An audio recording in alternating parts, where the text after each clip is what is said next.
Bonjour à tous les amis sur Facebook, Instagram, YouTube qui regardent cette vidéo. Je suis Nohé Belaïd, docteur en centre de l'information et de la communication. Voici le 10e épisode de ma playlist sur YouTube Fact Checking, une initiative qui a été lancée avec la troisième vague du coronavirus en Tunisie.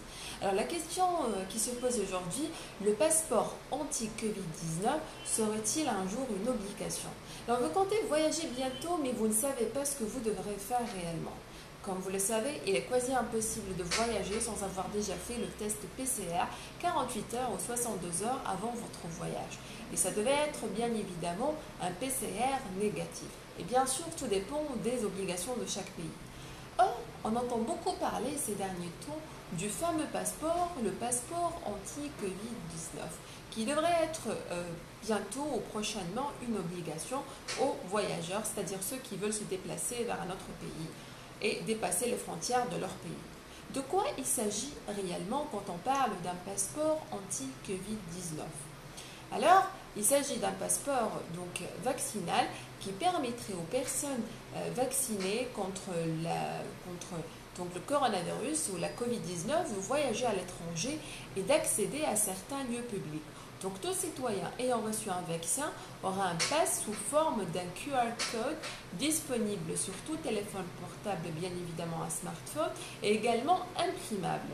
Alors là, les Tunisiens ou ceux qui regardent cette vidéo, ou ceux qui ont déjà eu ou reçu le vaccin, c'est-à-dire les 2 doses du vaccin en Tunisie, se rappellent de ce QR code qui existe sur le papier téléchargé à partir de la rubrique Espace citoyen sur le site web evax.tr. Donc vous vous en rappelez de ce QR code-là, et donc là vous comprenez de quoi vous aurez besoin de ce QR code. Bon, la décision de mise en place d'un certificat sanitaire a été validée par l'ensemble des 27 États membres de l'Union européenne, et ce pour faciliter la libre circulation. Ce certificat numérique devait entrer en vigueur en Europe, bien évidemment, le 1er juillet 2020, notamment en France. Mais déjà, le gouvernement danois a annoncé le lancement d'un passeport Corona, qui est une attestation d'immunité délivrée en fait aux personnes ayant déjà reçu les 2 injections du vaccin contre le coronavirus.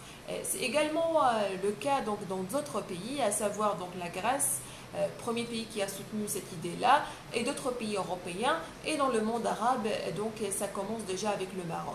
Mais actuellement, il est toujours possible de voyager après avoir effectué les tests PCR, donc avec un PCR négatif. Donc l'idée d'avoir obligatoirement un passeport vaccinal est toujours en discussion.